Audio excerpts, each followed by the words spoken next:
Nobody doing it better. Y'all some lightweights. Malik Wright, up all day and all night, pushing all the buttons up to something till it's alright. He looking at it from all sides and angles. Got a stripes on his body like he played for the Bengals. Oh man, there's no one discussing it. They came, they stayed, they either did it or done it. Man, I love it, cause all they ever do is win. So kick back, relax, the TWSN.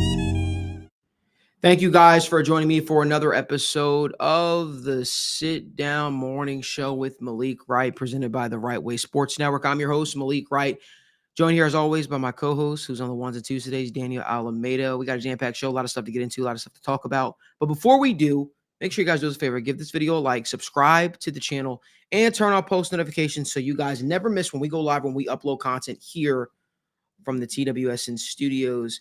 I'll be joined in a bit on the show by our guy, Parker Blake, as we discuss NFL Week 5 and everything that goes with it and so much more.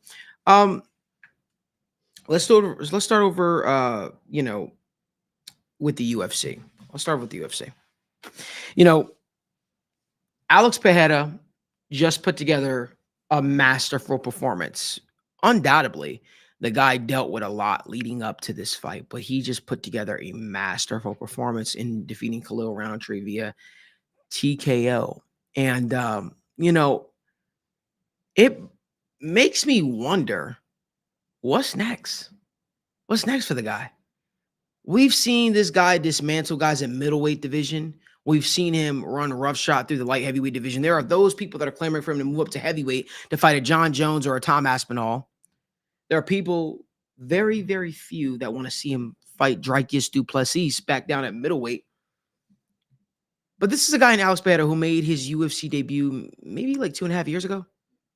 And he's already claimed 2 championships in 2 different weight classes. And make no mistake about it, he is the face of the UFC. And the guy doesn't speak a lick of English. All he just says is Chama. But UFC fans love him.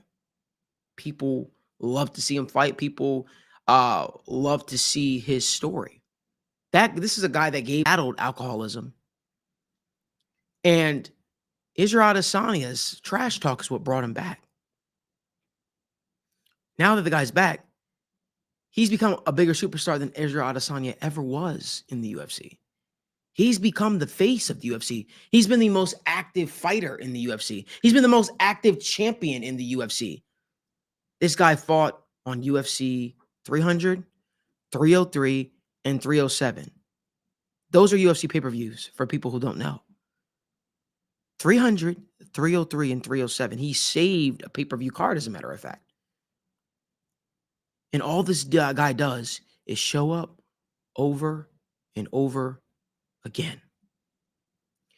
We have to appreciate Poatan why he's still here. Let's just start by saying that. We have to appreciate Alex Pereira for what he has been able to do while he's still here. Because there's going to come a day where he's no longer here. There's going to come a day where he retires, where he hangs up the gloves, where he says, you know what, I've done everything that I need to do. Pereira could retire right now today, and he is firmly placed on the UFC GOAT list. He is firmly a future UFC Hall of Famer. He is firmly going to have so many business opportunities outside of the octagon to where he will never have to fight again. But you know what? It makes me wonder. Me and Daniel were having this conversation the other day. Can this guy fight even longer? Does he have another 8 years in him? 6 years in him? The reason why I say that is because power is the last thing to go. Now, this guy's entire game is based on power, precision, the technicality of the sport. But for me, I started to wonder, could this guy go long? Could he fight a lot more years than we're even anticipating? Remember who his mentor is, Glover Teixeira, who fought well into his 40s and became UFC light heavyweight champion. But I guess the question is, what is there left to prove? What is there left for Alex Pereira to prove to the UFC masses, to mixed martial arts fans alike? Is it a superstar fight with John Jones? Is it a superstar fight with Tom Aspinall? And as great as I think Tom Aspinall is, does he have the name value to make Alex Pereira jump and want that fight? I don't know. Daniel, what say you? Yeah, I think the biggest takeaway I definitely have, Malik, is looking at this dude is one of the greatest UFC fighters of all time. And I think when we discuss the question, what's next, maybe I'm going to overreact, but what's next is, can he become firmly in the GOAT conversation? I think that's a real possibility, right? When we discuss UFC, and obviously we do have some, newer UFC fans like Victoria in this. I think that the fascinating part about this conversation is there isn't, in my opinion, a Tom Brady. There isn't, in my opinion, a Michael Jordan and LeBron James. It's a lot of different moving parts. And I think the reason why is it is a completely different sport, in my opinion, from 125 pounds all the way up until heavyweight, from a 3-round fight all the way up until a 5-round fight. And a point that Chael Sonnen, one of the best, MMA guys in the entire world, said is a 3-round fight and a 5-round fight. What other sport changes the rules based off of how good the player is? No other sport changes how long you have to play the game. No other sport changes how big the court is between the regular season and the playoffs. MMA does that. And it's fascinating. But the reason why I'm making this point is what Alex Pereira has done is absurd. He's fought in 4 straight title fights. And this dude has been at the top of the game for the past 2 to 3 years. And it's not like this dude has been here for 5 years. So Alex Pereira, I think what's next for him is to become firmly in that GOAT conversation. I don't think that Alex is going to just stay at his weight class, Malik, and fight 2 to 3 more fights there and then be done. I think Alex is the type of guy where either he's going to lose a fight there or he's going to test himself for greatness and either move up to a weight class to fight a guy like Tom Aspinall, move up to a weight class like heavyweight and fight a guy, whether it's a John Jones still there, or even move down. I think that's the fascinating part of the conversation. And to put it in perspective, this dude weighs about 230 pounds, but he can fight at 185 pounds. He can fight at 205 pounds, and he can even fight at the weight limit of a 265-pound weight limit. And that's the part that's so fascinating about this dude. And I wanted to go to Victoria's point. Wait a minute. Hold on. We're getting some breaking news, and the Jets fired Robert Saleh. The Jets fired Robert Saleh, apparently. We're going to get back to this conversation. Hopefully our producers are quick enough to where we can get a little overlay up here on the site. But if not, we could just go to our regular sit down overlay. Wow. Yeah. That's a team that wants to win. If we could verify that, that's a team that wants to win, right? Yep. The Jets have fired Robert Saleh. I hate to be that guy, but I did tell you guys I didn't think Robert Saleh was a winner. And I hate to kick a guy while he's down. But you get my raw reaction to this. The Jets fired Robert Saleh. And I think it made sense for a lot of reasons. I didn't expect it to be this quickly. But, I think that was a team that started to see their title aspirations kind of start to slip away a little bit. This is a team that wants to win. This is a team that realizes the guy that we have at the head coaching position is not going to be the guy to get us over the hump. And Gary Jellison, you're 100% right, was 100% saying for the last couple of weeks, hey, Jets, I think you guys have a good team. I just don't think you guys have the right guy in charge. To me, you have a cheerleader on the sideline, a guy that was thrusted into the spot because of his energy that he brought on the sideline, a guy that literally was saved. His job was saved because of the drafting of Nick Bosa. But previous to that, people were calling for his job. But when you turned on Jets football, you saw a guy that seemed like he was way in over his head. This does not shock me whatsoever. It shocks me. The timing of it shocks me, but the result of it is not that shocking. It always felt like this was going to be the case. I think other teams should take note that just because you have a guy at the head coaching position that is a fan favorite, right, that seems like the players like him, you have to realize where your ceiling is with said coach. And if you're trying to compete for championships and we're trying to get better, guess what? Sometimes you have to make tough calls. Sometimes you have to make tough decisions. Danny, I want to get your live reaction on that because I do want to get back to the Alex Pereira talk. And I do want to address Sean Brennan's comments regarding Alex Pereira not being on the GOAT list or not being ahead of Anderson Silva, John Jones, or Khabib Nurmagomedov. But Daniel? Yeah, I think, and I'm excited to get, our guy Parker Blake's reaction to this, man. But I'm going to be honest with you. This is good. This is good. I think that the Jets, and we've discussed this in the past, the Jets have one or two ways to go. You have to either go all in on Aaron Rodgers right now and push for this title because, quite frankly, you put yourself in this position. You said, hey, we're going to go all in with this dude who's 40-something years old, and we are going to go and win a championship. You'd be doing yourself a disservice if you went the rest of the season with the same exact system, with the same exact process, right? If you have a great process, the results will follow. The process right now for the New York Jets was not great. Their head coach was not great. The quarterback has not been great. Their entire team has not been great. So I respect what Joe Douglas is doing. I respect what this regime is doing. You have to change shit up respectfully. My only concern is what Gary Jellison is saying. Who's the next head coach? And not just next head coach next year. I'm talking about right now. Is it going to be Nathaniel Hackett? Right. And there's a real world where it is, right? He's got a good relationship with Aaron Rodgers, worked with him in Green Bay. Is that where they're going to go? And if so, we've seen a Nathaniel Hackett head coaching with the Denver Broncos. So I am a little bit concerned, but we do tend to see, and I think that all around this is a positive for the New York Jets right now, because we tend to see with an interim head coach, when a head coach gets fired, the team tends to take on a new spirit. They tend to take on a new life. And you can look at across any other sport. You can look at the NBA. You can look at college basketball. You can look at college football. Hell, look at the Raiders last year, right? What happened when Josh McDaniels went out? Brought in Antonio Pierce, was still on the team, became the interim head coach. They went on a run at the end of the season. I see no world where the New York Jets look any worse than they have in the first 5 games of the season. They have looked putrid. They have looked awful. Aaron Rodgers had made some beautiful throws, but they lost the freaking Broncos, and they have looked downright abysmal. Their offense has put up the same amount of points through 5 games as they did last year with Zach Wilson.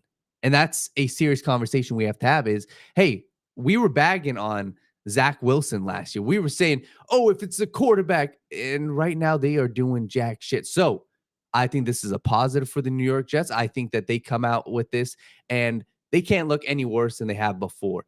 My only caution to Jets fans would be this doesn't change all of your issues. This helps, but I don't think that this magically makes you a Super Bowl contender. Right now, the record is not looking great. They're still behind the Bills in the division. I still think that they're not a shoo-in for the playoffs. This is a positive for them. This gives them positive momentum. And we always said, at least I always said, hey, this Jets team isn't a regular season team. They're not built to win 12, 13 games in the regular season. They are built to make the playoffs. And if they're going to do anything, it's going to be in the playoffs. So I can see a world where they sneak into the wild card, and that's the best case scenario for them. But all around, Malik, I don't think this makes them Super Bowl contenders. I think that this makes them better than they were before, and I think that this makes them a competent football team. But the issues still lie with the New York Jets. I'm still concerned about Aaron Rodgers. I'm still concerned about his connection with Garrett Wilson, and he's too reliant on Tyler Conklin and Alan Lazard. And this rushing offense, quite frankly, the past 2 weeks has looked downright abysmal. So I feel like the Jets and Joe Douglas know they've got their feet to the fire. And in my opinion, Malik, if I were them, I would also be looking into the future. I'd be looking at, who is the future quarterback. I'd be looking at how are we going to build without Aaron Rodgers? How are we going to build in the future? Because quite frankly, if Aaron Rodgers decides to up it and leave this offseason, if he decides to up it and leave next offseason, Joe Douglas, your job might be gone. You might be on the hot seat. So if I'm the New York Jets, I'm looking, what is my future? Not only heading into a championship right now. So positive, and I'd be curious to see who's going to be the interim head coach. I mean, listen, you don't have to tie your hip to mediocre coaches. Go figure. You don't have to tie yourself to losers. Go figure. You can have life after said coach. It's okay to move on and rip the Band-Aid off when you realize it ain't working, right?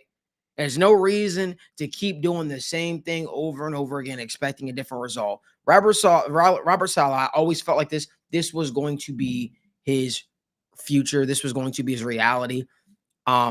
Maybe he goes back to the Niners after this season. Who knows? But this is a guy in Robert Saleh that I don't I'm not shocked by this, and I definitely think that I'm not trying to kick the guy while he's down, but I just definitely don't think he was the man for the job in New York. And I think it would behoove him to maybe get a couple more years under him, being a defensive coordinator or very esteemed assistant, if you will, and maybe rebuilding back that resume. But it just wasn't working for New York. But I want to go back to and I want to get Parker or Blake's reaction when we do bring him in here for overreactions. But I do want to go back to Alex Pereira really quickly, if we can, if it's okay. You know, I want to go all the way back down to Sean Brandon's comment regarding him. And I appreciate Sean. He's always in the comments. He said, Alex is a great fighter, but he's not the GOAT. Still hasn't passed Silva, Habib, or Jones yet. I think you can make an argument that he has passed Habib. Matter of fact, I don't even think it's that complex of an argument to make. I think he has surpassed Habib. And this is coming from a huge Habib Nurmagomedov fan. I just don't think Habib was in the game long enough for him to be ahead of a guy like Alex Pereira, who's already secured 2 belts in 2 different weight classes, who's pretty much finished almost every single one of his opponents who's been out there, who's been in there with some of the other greats like an Israel Adesanya. Regardless of what people think, Jerry might not be a UFC GOAT, but he is a mixed martial artist great and one of the great kickboxers. He defeated him. Honestly, Alex Pereira's resume is extremely impressive. The guys he's beaten, extremely impressive. People forget, when Alex Pereira defeated Sean Strickland had never been beaten at middleweight. Sean Strickland was on an upsurge run at middleweight. And Alex Pereira, this guy, comes in and knocks him out cold. We're remembering the aftermath, right, of Sean now, of Alex being a favorite all the time. But I can remember when Alex was going into those fights as an underdog. I can remember when Alex was going into those fights as an underdog. I can remember when Alex Pereira was literally just capturing skulls as he went along. There's a reason why people have loved this guy. He's everything the UFC could ever want in a champion. The only thing he doesn't have going for him is he doesn't speak English. He's marketable. He's an active champion. He finishes his fights. He always shows up. He never pulls out. He's a dude that if you're a promoter, you want this. You live for this. You're like, yes, give me an Alex Pereira. Give me a Poatan. And need I remind you guys, he's 37 years old. He's 37 years old. And Sean, listen, I'm the one guy where you don't have to tell about Habib. When I say literally, I am the biggest, and Dan, you can tell you, I am the biggest Habib fan. I told people for years Habib was going to be the future champion. I told everybody for years Habib was going to smash Conor. And guess what? I'm agreeing with you, brother. I think Habib would have won the belt at welterweight. But guess what? He didn't. He retired early.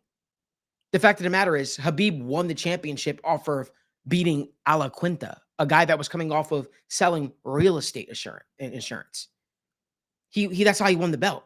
He beat Poirier, who was a lifer up top but never broke through. He beat Justin Gaethje, a lifer up top who never broke through. He beat Conor McGregor coming off of a 2-year layoff at UFC, which was a good victory too. And Conor, I think, did a better job than people give him credit for. But then he retired. Some of the other notable names that he got is guys like, what's his face? Michael Johnson. That was a good victory when he was working his way up. Right? Edson Barbosa was a good victory as well. But if we stack the names up against each other, I think it's comparable. But I think the fact of the matter is Alex already has more title defenses. Right? Yep. There is that factor. There is that factor when it comes to an Alex Pereira that I think we need to recognize. And surely his fighting style is more fan-friendly too. His fighting style is more fan-friendly than a Habib Nurmagomedov. But at the end of the day, Alex has already sort of surpassed what Habib's done, especially as champion. And the activity is something that we need to talk about. Habib fought about maybe twice a year, maybe. Alex fought 3-4 times a year. He's active. And I understand he's in a situation where he sort of has to be because he's 37 years old already.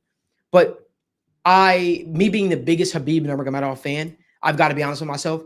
I think Alex has passed Habib Nurmagomedov on the GOAT list, even though Habib did retire undefeated. I do think you have to say Habib is the lightweight GOAT. I will agree with that. Yeah. But I think overall, if we're talking in totality, pound for pound, because those two will never fight each other, obviously, the weight difference, I think that Alex has already surpassed him. Danny, what are your thoughts on that? Yeah, all around, I think it's pretty simple. I think that when we look at a guy like Habib was dominant, but the fact of the matter, Malik, is he did only have 3 title defenses. Mm-hmm.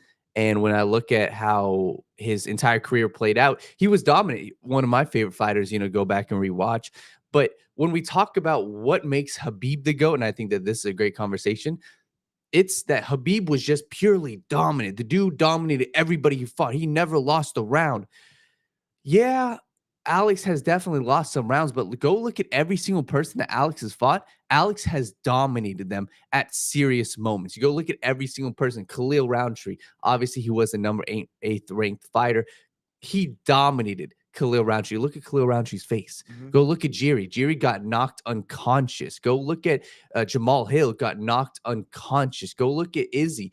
Izzy, that fight was obviously close, and he did lose one of those, but he still put on a dominating performance, especially at the end. So I look at what Alex has done so far. I think it's because he's a 2-division champ, and I think that's what puts him above Habib.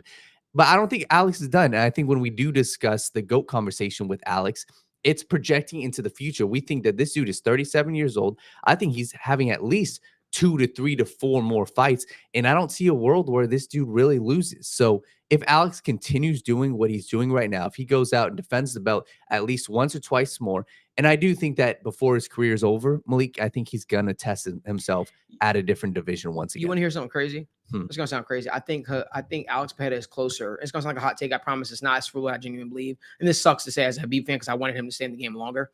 I think Alex Pereira is much closer to a John Jones than he is being behind a Habib Nurmagomedov. Do you think right now, or do you think in the future projecting? I mean, I think you have to say his future projection because he's already fought bigger names than Habib, I would say. Yeah.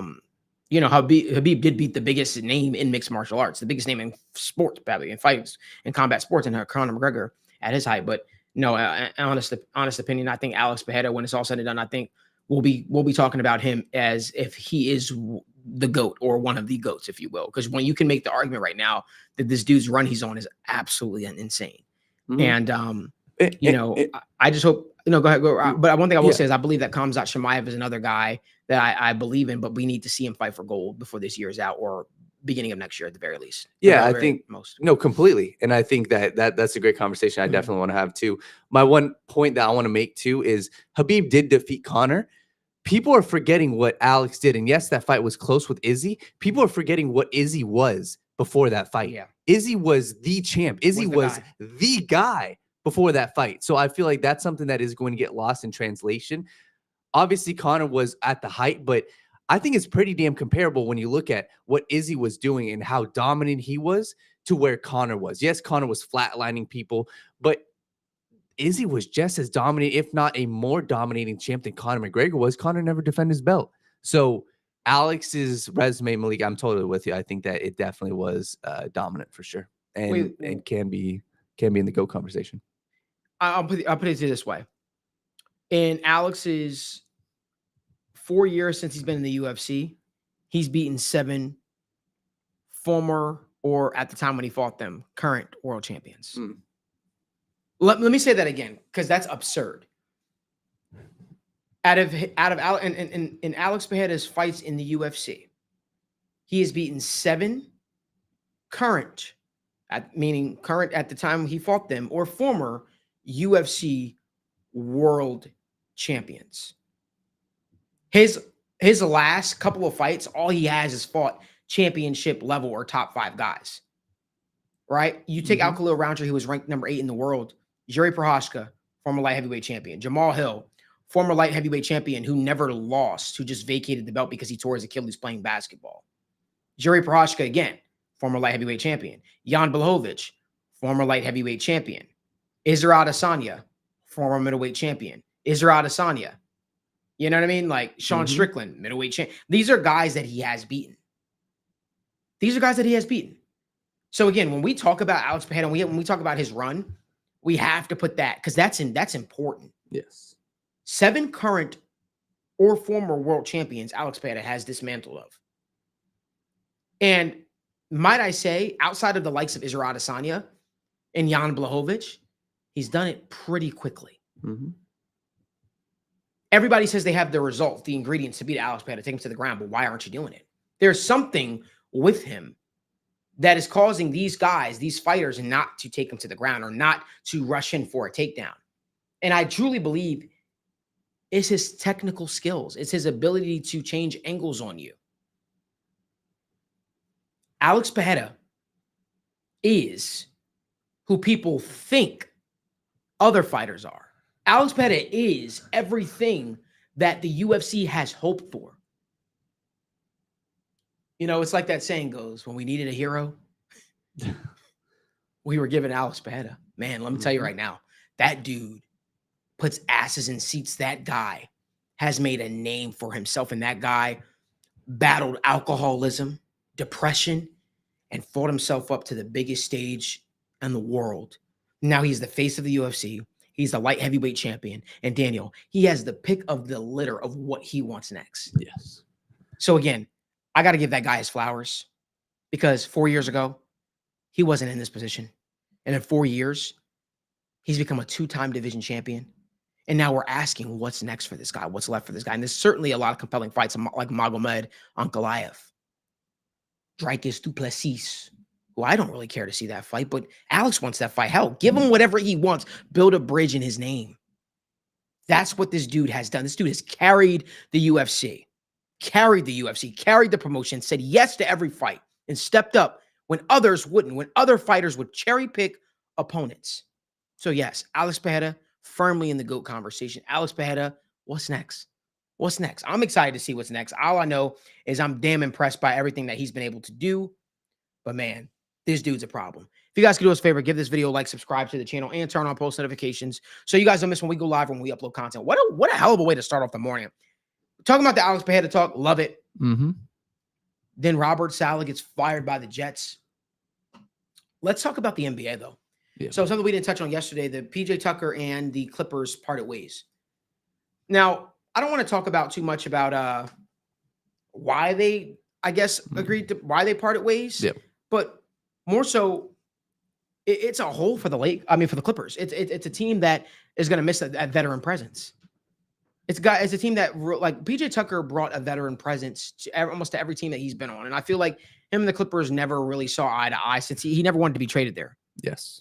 But he's obviously an older guy at this point, one of the older players in the league, but he's still a guy that adds a lot of value to said team, to whatever team he's on. So my question to you is, Daniel, what team should go after PJ Tucker? I could name up a team right now for you in my head. Boston Celtics.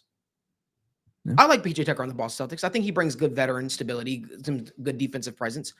But if you're looking for your young team and you're like, hey, we're on the up and up, we're going to bring in a guy like PJ Tucker. Got a couple teams on the tip of my tongue. Indiana Pacers, bring in PJ Tucker. You want a veteran guy? Bring in PJ Tucker. Orlando Magic, bring in PJ Tucker.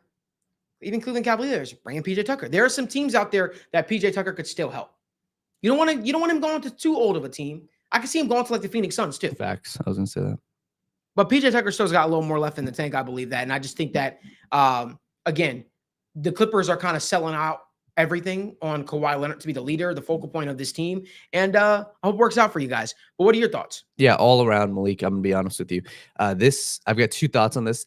This shows me that the Clippers aren't really serious about what they're doing. I think the Clippers are in a fine spot. I think I like what they did in, the offseason. I like how they went out, they added Derek Jones Jr., but you got rid of Paul George. And I don't know what the direction is with this team. When I look at this team, quite frankly, and to use an NFL comparison, it low-key kind of is like the New York Jets. They low-key are. You look at, they're relying on an older guy to come in and save their team. They feel like they have the infrastructure on their team to succeed. They've got the Ivica Zubac at the center position that can, go out and compete with any other team. The Jets have a great running game. You've got the James Harden, another aging vet. And I'm just kind of concerned with what the Clippers are doing. They got rid of PJ Tucker. Tucker is a guy that's going to go punch the best, player on the opposing team right in the mouth, figuratively, not literally. He might. And maybe literally. He definitely might. And I think that PJ Tucker still has a lot to give. I'm definitely curious on what PJ Tucker's thought process is on where he wants to go, but I think that it will definitely be to a contender. Miami Heat are an interesting one. But you know what's crazy? I want to credit our guy Mike Straw here at TWSN. Damn, that's a good one he just named. OKC. Ooh, yeah. OKC is a damn good one. Mike Straw, yeah. I didn't think about that. OKC makes a lot of sense in a lot of ways because I feel like they're lacking the maturity. And I think having a guy like PJ Tucker could help them from having a veteran presence in there. It's a lot of young guys. A lot of you suck that bad for that long. You get all these picks. You obviously traded for a guy like Shai Gilgeous-Alexander, and that's worked out for you. But Isaiah Joe, all these other guys are super, super young. Having a stabilized veteran presence is something that I definitely think that this team is missing. And I'd love to see them add. I'd love to see them add a veteran presence like a PJ Tucker to OKC. Damn, I mean, that's a good one. I like that. One. Huh? That's a great one. I didn't think about that, man. Hey, man, I think that makes sense. Some Gary Jellison says, how about the Pelicans? Ooh, to mentor Zion Williamson. To be honest with you, I don't think anybody can mentor Zion, though, Yep. at this point. I just feel like Zion doesn't listen to anyone. I feel like he kind of just marches to the beat of his own drum. But I think that makes sense for a lot of reasons, too. I would like to see PJ Tucker go to a team where his voice still matters, but they're also a contending team. Yes. To a degree. I've got a team on the tip of my tongue that Dan is probably not thinking of, and none of you are thinking of. Ready for this? The Memphis Grizzlies. Oh, yeah. The Memphis Grizzlies. For Put sure. PJ Tucker on the Memphis Grizzlies. Why not? Help him mentor a guy like Ja Morant, who the league and everybody seems to hate. Obviously, due to his own actions to a degree. But, Daniel, talk to me about that. Does PJ Tucker make sense for the Memphis Grizzlies? What are your thoughts? Oh, yeah. No, I definitely think so. We were having this conversation yesterday. I think the Grizzlies have a long way to go. I think the Grizzlies are very reliant on the health of Ja Morant.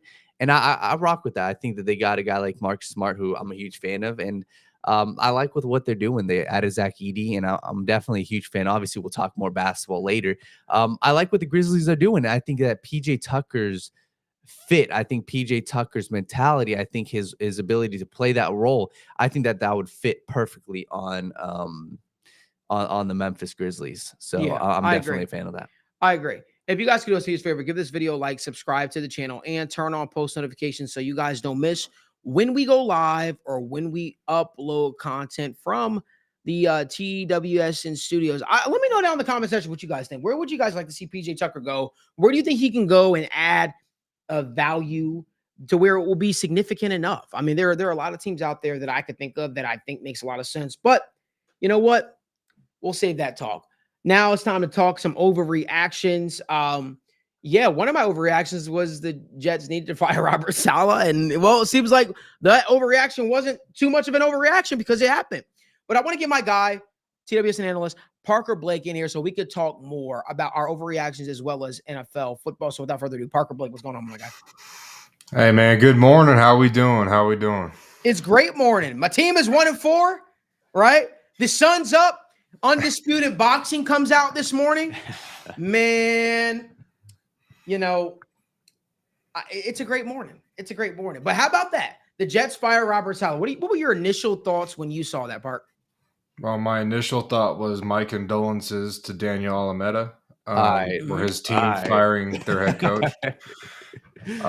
No, I think we all knew it was coming. It feels early, but it also felt like, Aaron Rodgers and Robert Saleh just weren't on the same page. I think the first thing that my mind jumped to was it's not going to be Hackett as the interim, right? Like I hope for the sake of the Jets that it's not Hackett as the interim head coach. I think they have a great guy and they can just promote their DC. I think that'd be a great move for them. I think that'd be a solid move for the future as well. And they only have to pay Robert Saleh for the rest of the year and next season. So, I mean, it's not a terrible move. I mean, we see teams like the Raiders. I know you guys discussed a little bit yesterday, paying guys for, decades outside of, their tenure with the team. So, I mean, I think everyone saw this coming. I don't think it's a terrible move as far as, just making sure there's not a lot of tension in the building. However, I do expect to see Robert Saleh join another team. Completely. And I think it's just fascinating. This is kind of early. And I think that you go look at the history of how head coaches have been fired. I think the last one was like Matt Rule with the Panthers. And we saw how atrocious of a job that was. And we just saw it wasn't working. I think this is the right move, right? You go look at Joe Douglas, and like we discussed earlier. I think that you've got two ways to go. And Parker, I'm curious to hear your thoughts on what would you do, right, to fix this, or what would you do to plan for the future? Because I do think that a lot of these people's jobs are on fire right now. I think that a lot of people are on the hot seat. And I think the real only way, I don't see this team making the Super Bowl. And obviously we've got a long way to go, but I just don't see the makings of it, and I'm curious to see where they go from here, right? So Parker, where would you go, right? And my also other thought would be, how long do you think Aaron Rodgers is going to be on the Jets? Do you think that this is a long-term thing? Because that's where my mind goes, respectfully, is what happens when Rodgers is off the team? What's your next step? Where are you going? Because it seems like they're going all in on Rodgers, obviously, and they still have Nathaniel Hackett. So what's your thoughts? Well, that's where, as the Jets front office, you have to be planning for life post Rodgers, but you also have to decide how all in you want to go on Yeah. Rodgers. Are you going to just start paying guys and try and make this team the best it can be with vets? I know I always joke and call the New York Jets the retirement home of the NFL, but it's starting to feel like at this point, just bring in as much talent. I mean, it really depends on how long you allow Aaron Rodgers to run your organization for you as far as free agency goes. And I think on the back end of that, look at that. Marissa's on it. Marissa's on it. But I do think this team, looking for the long term, can't anticipate Aaron Rodgers, honestly, any year after this one. He might come back. He probably will come back for at least another season.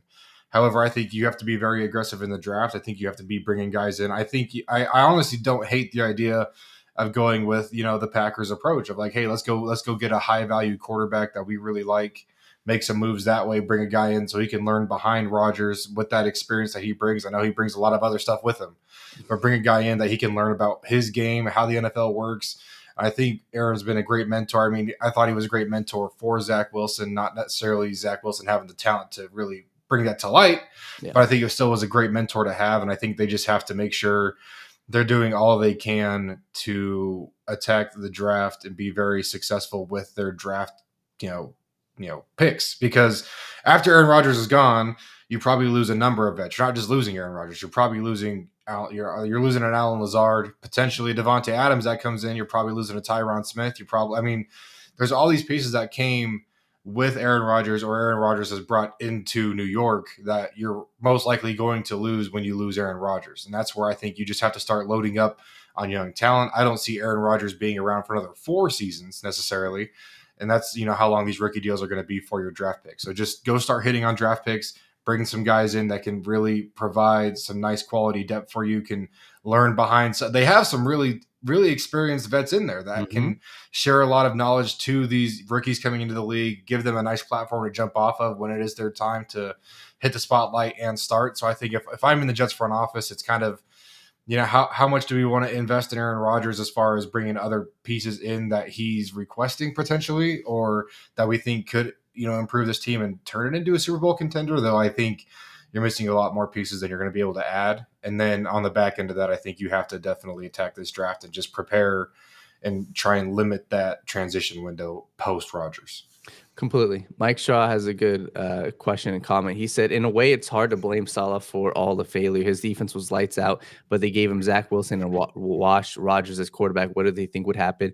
I think it's 50-50 in my opinion. I think my biggest concern with this, and this is a fascinating thing, we discussed with the Browns, why are all these quarterbacks failing in New York, right? I think Aaron Rodgers, he does look old. When he gets hit, the dude does crumple, and it does look like the dude is aging.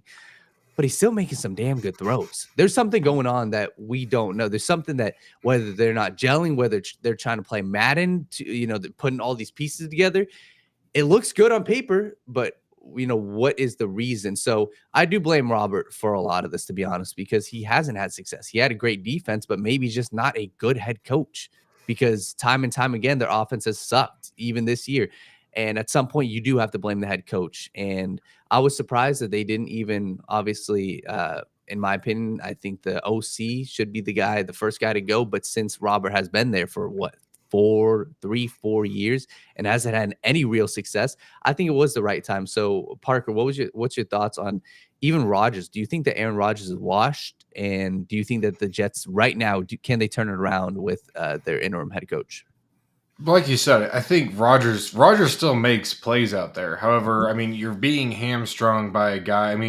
This was theoretically the ideal matchup, right? You get a really experienced, really successful vet quarterback in there with a defensive-minded head coach. This is like the dream team, right? You don't need to worry about babysitting a rookie quarterback. You don't have to worry. You can have a guy that can come in and almost run the offense for you with helping out the offensive coordinator or working side by side with the offensive coordinator. But when you look at New York, currently you have a guy in there with Nate Hackett where it's like, I don't know what you expected out of him. I don't know. He hasn't really shown to do anything well. Why did you think this would work? And I mean, that's what it comes down to, in my opinion. I think, when you get a defensive minded head coach and a vet quarterback, like I said, it's what people, talk about being an ideal pairing as far as building a team. You have to also get an offensive mind in there that can work with that guy, that can help you scheme things up. And I think that's what the Jets have lacked. And though they've had success with their defense, your offense has to score you points. And when you have a guy in there that's going to hamstring your offense, no matter the talent that you do bring in, that's where the issue is. And so that's where I agree 100%. I think the next firing has to be the offensive coordinator. And if that's what loses you Aaron Rodgers, then that's what loses you Aaron Rodgers. But at this point, I mean, Hackett's not getting it done.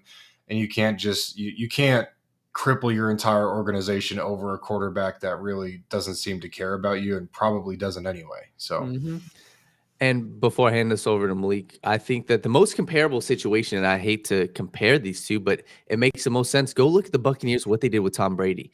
And I think there are some serious fundamental differences in these teams. And that's what my mind goes to. You got one team with the Bucs who did have Mike Evans. They did have Chris Godwin. But their offense did not look bad before Tom Brady got there. That wasn't the issue. It's not like they failed to put up points. It's not like they failed to, drive down the field. They had weapons. Their offensive line was damn good. There are serious fundamental issues with this team, and that's what concerns me. You do have Garrett Wilson, who's a stud, but they can't get on the same page. So you're relying on Alan Lazard. You're relying on a backup tight end, Tyler Conklin. The running game is you have two very good running backs, and it seems like it should be good, but that's where my concern with this team is, and I think that's the biggest difference. And to put it on, honestly, Bruce Arians was the long-term head coach there, and Bruce Arians was very good, and Tom Brady said that was a huge reason why he went to Tampa Bay, and it worked. Bruce Arians, offensive-minded guy, so I think there's a chance that without Robert Saleh, I think we could see a slight push for this New York Jets team, but I don't see this team as being serious contenders. Man, I'd love to see Bruce Arians return to the league, man. I love that. That guy was he walked around with a little fedora cap on and the quarterback wristband. And yeah, man, he was a fun dude. I want to get some of the overreactions, Park, and I'm definitely curious to hear some of your overreactions. But one thing that I guess I'll start this one off and I'll say Kevin Stefanski, I think, needs to make a quarterback change if he wants to save his future in Cleveland.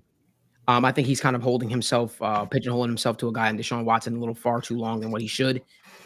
And I think that that could be something that hurts him very, very, sooner than later, if you will. He needs to make a quarterback change ASAP. And I think that the season for the Jets, a lot like for the Bengals, is still salvageable in some ways. But I think he needs to make a change ASAP, immediately. What are your thoughts on that, Parker? Do you think it's a Stefanski thing or a front office thing that Deshaun's still in there? Oh, it's definitely both. Jimmy Haslam he thinks he's Jerry Jones. He thinks that he's right. He thinks that he can run the Cleveland Browns, who have not won a lick. A lot like how Jerry runs the Cowboys. And he's like, listen, we made a $230 million investment, guaranteed. You're going to pay that $230 million investment. And I'm sure Jimmy Haslam is looking at it like, you are the issue. You are the problem. Because Deshaun Watson was a superstar in Houston on the field. He's not been that since he got to Cleveland. I have a saying, Park, and this might sound crazy, but I think Cleveland is a place where quarterbacks go to die. There's something about it. I have no idea why that is the case, but I do believe Kevin Stefanski is a better coach than what his team represents right now. I mean, this is a guy who's won Coach of the Year, hasn't he? Right? This is a guy in Kevin Stefanski. I think two times. I think 2 times, yeah. I think this is a guy in Kevin Stefanski who's literally shown that he can put together winning rosters. But I think what happens is I think this offense looks a little bit different without Nick Chubb. I think this speaks to volumes of how important Nick Chubb is. And obviously things might have been a little bit exaggerated, but maybe having a superstar pass rusher like Myles Garrett is not the reason why the Cleveland Browns were winning all those games the last couple of years. Maybe it was because of Nick Chubb. Maybe it was because we're going to marry our run game with our pass game, or our run game is going to be more of the focal point to take the ball out of the quarterback's hands. But I don't know. When I look at it, I say I think that the Cleveland Browns are closer to a rebuild than they think. Yes. And I think we could realistically look at a guy like Myles Garrett, even potentially being traded this offseason. I think that the Cleveland Browns are in a situation where they might look to blow this thing up a little bit because something needs to change. You know, they say if it ain't broke, don't fix it. Well, it's broke. It's broke. Something's got to give. What are your thoughts, South Park? Yeah, no, I think the Cleveland Browns and the New York Jets are eerily similar in the sense that they have these defenses with playmakers that keep them in games, but they just can't get it going on offense. And that's where you kind of want to see one of these offensive gurus that people talk about every offseason lately go to one of those systems and see what they can make happen. You know, get a DC in there that you trust and that can still make things happen, but you already have the talent on the defensive side of the ball. So why not bring in one of these guys like a Ben Johnson in and let him settle into a New York and to a Cleveland, get some pieces in for him and just see what he can do for your current team. And I think that's really what it comes down to, because those both of those organizations have been so defensive focused. And so I would be interested to see what that would look like. And if they kind of just, leaned away from that focus. You still have the talent. You can still bring in a DC that's competent and can handle that talent, but bringing in a guy that can help you create a functional offense. That's what it's been the last however many years for both organizations, right? It's been an offense that hasn't been able to function. It hasn't been a competent offense. It hasn't been relatively successful. Like that's the issue. And you have to do something to address that. And you have to do something that's not just bringing in a rookie quarterback to send out there to fail. It's not just bringing in a veteran quarterback that hasn't played football in 2 years. You got to go get a guy, and that's where it's so funny seeing, like, they would love to have a guy like a Baker Mayfield out there for the Browns, and that's where it's crazy to me. And you want to know, like, you wonder why they've made the moves they've made, but it honestly feels like they've made a lot of panic moves lately. Both organizations have, and so it's interesting to see. It's going to be interesting to see kind of how they carry themselves moving forward, because the Cleveland Browns are still, they're up and down, but they're still having some success. And so, and the same thing with the Jets, they still had some success. And so it's interesting to think about where these teams could end up if they brought in someone that could really help them find an offensive identity, because that's just what they've been lacking. And I think that's the difference in these two teams, to be honest, too. And some we've discussed in the past is you look at the Browns, I think a lot of their issues aren't personnel issues. It is simply, hey, well, we discussed this. Bill Callahan, offensive line coach, is out. Offensive line, they obviously last year had multiple injuries. Wills was out. They had a couple other guys out. And so far this year, they have been a rotating chair at the offensive line. So I think the Browns, they are in a tough position, because it's like, hey, you can't really get rid of Stefanski. I mean, you can, but I hate to say it, but it's almost like the Kyle Shanahan thing. Hey, what is that going to add to your team? Stefanski is a two-time coach of the year.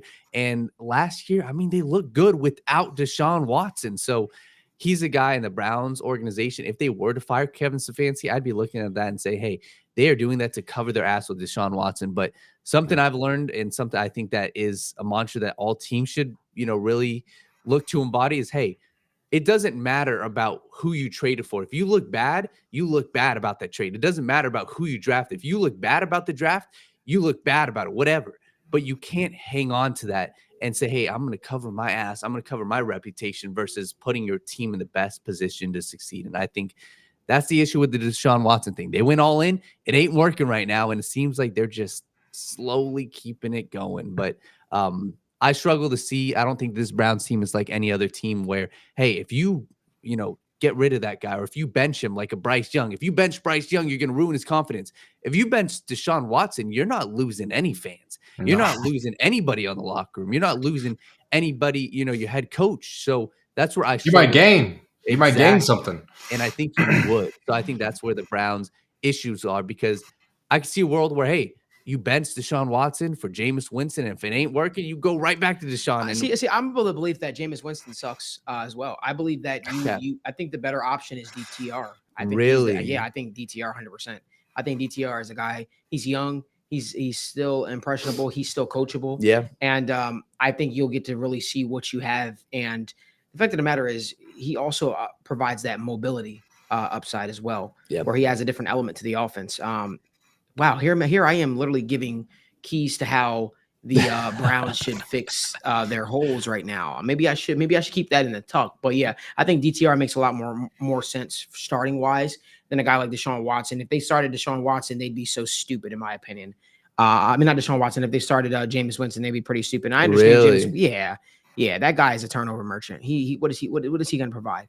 Right. Yeah, and that's no disrespect. I mean, but if you go to DTR, you are selling away your season. You're saying it's over. I don't think so. Really? I don't think so. I think that the fact that he's impressionable, he's still young, and I think you can sort of mold this offense and shape it into his image. But I will say is I just think that DTR, there's a lot of reasons why a lot of teams coming out like them, the Bengals included.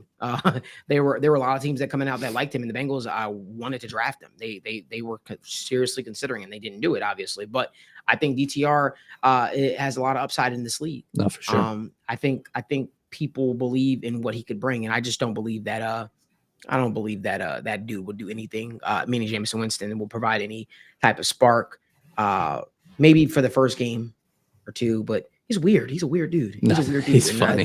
He's a weird guy, and it's kind of he gives weird speeches, the whole 9 yards. I just think he's better to be regulated to the bench, and if he's called upon where an injury happens, that's fine. But I think DTR, if I'm the Browns and I'm trying to salvage my season, I think DTR makes the most sense for a lot of reasons. Let me ask this question as well. For one of my overreactions, I had Bryce Young I believe needed to be traded. I think Bryce Young should be traded. I don't think that he has a future with the Carolina Panthers. And I think the Carolina Panthers don't even know that. What are your thoughts, though, Park? Yeah, no, I don't know what you're hoping to do with him there. I know that entire team is run by David Tepper, and so you can only really do what David Tepper allows you to do, and he's the one that's going to have to pull that trigger. And I think, seeing what they've given up in whether it's the draft picks or the players that they've lost on the quest to acquire a Bryce Young, I just wonder if it's almost that buyer's remorse, but also the fallacy of, I'm just going to have to ride this thing out, and this guy's going to pan out if they really do believe in Bryce Young. But I do think, everyone talked about it a couple weeks ago, but I think that's a guy that would look great in one of these Shanahan style systems or down in like a Miami. I mean, that's a guy that I think has potential in the NFL, but it has to be a team that's going to work around him and not try and make him the focal. I don't think he's a guy that's going to be the focal point of any offense in the NFL. He's not a guy that's going to come into a game and take over a game. And that's where I liken him,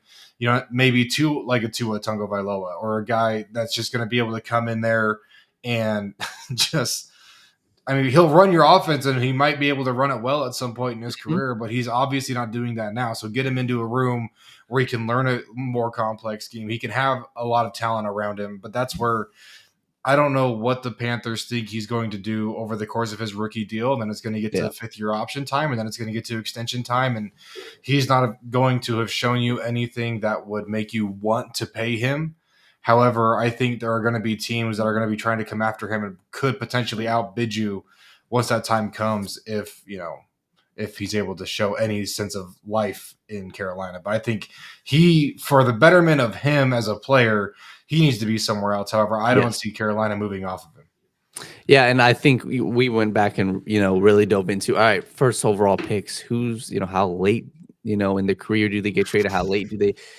I mean, Jared Goff was 6 years. Baker Mayfield was 4 years. So I think at minimum, I think they're going to have to give him another shot. And I just think, like you said, it's like Gary Jellison said, the sunk cost fallacy. I think it's real. I think you look at the organization and say, hey, they are going to feel something to where if you move off of him now, it's going to be, damn, we did all that and for what? So I think the best option, in my opinion, is you have to go all in with Bryce Young. But I would agree. I think that Bryce Young's career won't be the same until he gets out of Carolina. I think that Bryce Young can be a very, very good quarterback. I mean, you look at these quarterbacks, it's the same tier of the Jimmy Garoppolos with the 49ers, the Tua with the Dolphins, with the Brock Purdy with the 49ers, that these guys are very talented quarterbacks, but you get a head coach that can allow them to be in a system to simplify the game and to put them where their strengths are. And Bryce Young's strength is not, creating plays. It is not, being this superstar athlete. It is being a very intelligent quarterback and hopefully picking apart defenses. And he's got a nice deep ball. So I'm with you. I think that he would be much better suited elsewhere outside of Carolina. But I'm just curious to see how this plays out. But I mean, he looked good this past week, albeit in garbage Yeah. time, but he looked fine. So I think that Bryce Young is not a terrible quarterback, and Bryce Young, I still believe, is on pace and should be on pace if he were to leave Carolina to be a starting caliber quarterback. I just think that when you look at it, I think he's in a situation in which they've already zapped his confidence. There's no confidence there. There's nothing there. And I just think it's a situation in which, you know, I don't know. I feel like it's just a situation right now to where, like, you know, you're not going to get that guy to automatically start to believe in himself in Carolina. He already feels like he doesn't have the trust of ownership, the trust of the coaching staff. This is another coaching staff he's under now at this point. It looks ugly. It looks ugly. And while I believe Bryce Young still has some good tangible, things that he can do inside the league, I just think that where you go matters. Yes. I think where you go matters, where you land matters. It's important to land in a stable situation. And I just don't think Bryce Young landed in a stable situation. Right. And for better or for worse. And I love what Jared says in the comment section. He said Bryce Young to the Saints. It's funny. I was just texting back and forth and I said, that's a move that can make sense. But the Carolina Panthers, would they ever trade in division? No, probably not. Not unless they're getting some, overpricing, Bryce Young in there, but to get some real value out of those picks. But no, I think that for a lot of reasons, Bryce Young is probably better suited elsewhere. Park, I want to hear one of your overreactions, man. Yeah. Well, before we go, I think overpricing and the Saints are typically synonymous if you look at how they operate. So don't rule it out. Don't rule it out.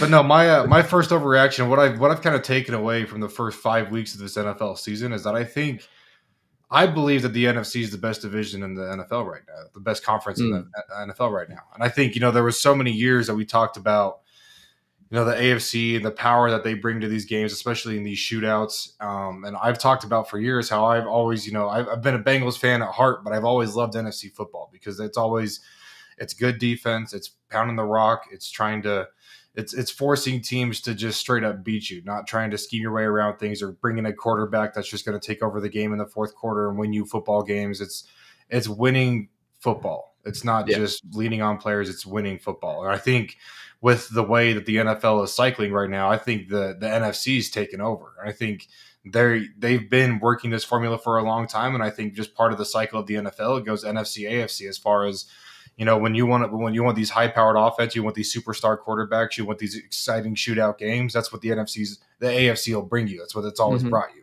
However, the NFC, again, they're gonna settle down. They're gonna be willing to grind out some clock. They're gonna be willing to put the ball back into your hands and let their defense come out there and stop you. And I think right now, when you look around, I think you feel a lot more confident about a lot more NFC teams than AFC teams, and that could just be the weirdness of the early NFL season. But I do think this could be the year, and maybe, if the Chiefs are able to go on, this run for the three-peat, I think there's a lot of tough NFC teams that are going to put up a pretty stiff challenge when it comes down to the end of the season. And so I'm interested to watch that playoff race. But overall, I've heard so much hype about the AFC over the last few years. I got to shout out my NFC guys because there's some powerhouses. It looks like. I mean, Minnesota's still a wagon. Yeah, the Commanders look good, and I don't think anybody said that in the last decade and a half. So, I mean, it's a fun conference to watch. I just wanted to bring that up. No, I think that's a great point because even when you look at it, to be honest, the offensive-minded head coaches of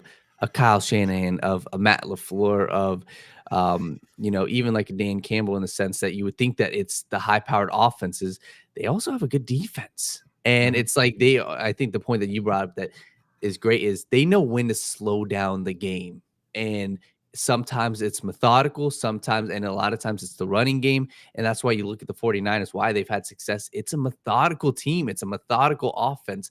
And I'm with you. I think that heading into the season, I was like, no shot. The NFC is better. Like, there's no chance. It was the Texans high-flying offense. It was the Bengals high-flying offense. It was Mahomes in the three-peat. It was the Buffalo Bills offense. It was Aaron Rodgers and the Jets.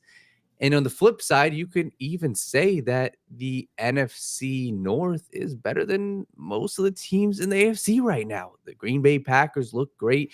You got, obviously, the Minnesota Vikings, the Chicago Bears. Defense looks very, very, very good, and they got a young quarterback in Caleb. The NFC is totally on the up, and I'm with you. I think it's up to the AFC. You got to come back and prove your worth. And I think that we will see the AFC slowly tick up as the season progresses. But And we're not too far removed from an NFC South that had a team make the playoffs with an 8-9 team. And now that division's looking like one of the better divisions, not only in the NFC but potentially in the National Football League right now. Yeah. I mean, I know it's a little top heavy with the Falcons and the Bucks, but I mean the Saints have played some scrappy games. I mean that game just last night was pretty fun to watch. I mean that's what I'm saying. Like the NFC, I think is just finally settling in, and they've gotten some talent over there. They build their teams right, and it's just fun to watch. Yeah. Let's move on over to Bengals talk. But before we do, give this video a like, subscribe to the channel, turn on post notifications so you guys don't miss when we go live or when we upload content from the TWSN studios. Parker, how do the Bengals move forward? How do the Bengals move forward after going 1-4, after seemingly what feels like the roster is on the brink of, Laura Zach Taylor is on the brink of losing this roster? How do they move forward, man? I want to hear what your thoughts are. Yeah, no, I know it's kind of the cliche that everyone talks about, but it's about about winning the next game. It's a focus on the game at hand. But I do think this is kind of like what we talked about last week with the Ravens. This week against the Giants, I think is pivotal, and it's funny to say because it's not necessarily if they beat the Giants, this team's back, they're going to be back in the flow. But I think it's more. It was if they lose the Ravens game, then it's what's next for the Bengals. If they lose this Giants game now, it's like, this team needs to make some changes. And I don't know, maybe it's a personnel thing. You start playing your younger guys and you hope they can give you something, or if it's coaching staff changes. I don't know what it is, but I think if this team ends up at 1-5 after the schedule that they've been given, at this fourth place schedule. I mean, last time they had a fourth place schedule, they made the Super Bowl. Yep. And this time having a fourth place schedule, it's looking like, I mean, currently they're sitting at the second overall pick in mock drafts right now. And so that's where I think this Giants game is going to tell you a lot about your team. I'm personally excited because you're going to get, a really good challenge for this offensive line that's looked pretty like a lot better than it ever has. Yep. But relative to the whole National Football League, it's looked like a pretty decent group, one of these top 16, top 15 groups on the field. I know they're right around there in rankings, but that's where right now I think this is the test your defense needs. You got some talent on the New York Giants offense, but you also have a lot of guys that's like, if this guy's beating you, I don't know what we can say about you. And so I think this is going to be a great test to see what this Bengals team comes out and does as far as defensively to handle this, underperforming by, that's pretty impressive to say about a Giants team lately, but they're underperforming even the expectations that were set for them. And so if you're not able to really corral this New York Giants offense and let your high-powered, offense for the Bengals really just take it to them, I think you have some serious questions to ask yourself, in a week from yesterday. Yeah, I think that this Giants game, I think you hit the nail on the head. This is not a game to put you back on the map. This is a game to save your season. This is a game to, hey, it's only, yes, you will provide positive momentum by winning this game. But in my opinion, this is to avoid irreversible damage. Like this game, in my opinion, if you lose this, there would be serious change that comes from this game. You cannot go 1-5, in my opinion, and expect this season to be all, flowers, peaches, and creams, and you get back into the playoff race and everybody stays the same. No, if you lose this game against the Giants, this is, hey, a cause for serious change in the organization. There's cause for something serious to change. And if you win this game, I think that's why this game is so important. Maybe I'm drinking a little bit of, the positivity juice, but I don't think that this season is necessarily over. You go look at the schedule, and it is going to come down to the divisional games, right? Zach Taylor has never gone above 4-2 in the division. So you would expect him, all right, if you were going to lose, at most you can only lose or one game in the division. You have to have an absurd run in the division. You have to sweep either the Browns or the Steelers. You have to hopefully win that game against the Ravens, but you cannot go 3-3 in your division. You cannot, lose 2 to 3 more divisional games.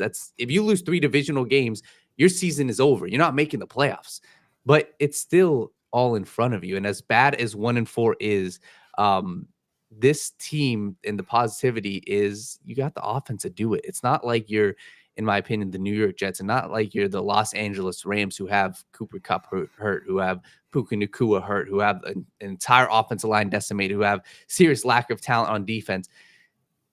You got arguably the quarterback who's maybe playing the best football of his career. You have a top 2, if not the best quarterback in the NFL right now, and you have a top 3 wide receiver. So it's not like this team doesn't have anything going for them. Their offense is humming. They are arguably the best offense in the NFL right now, or one of, if not the best. And you have everything in front of you, but it's going to take a miraculous run, and it starts with the New York Giants. So I think this game, Malik, is to avoid irreversible damage to this team. But if you win it, it just pushes your season along another week, and then we'll revisit this conversation after this week. You got to take it one game at a time, like Parker said, and keep moving forward, keep striving.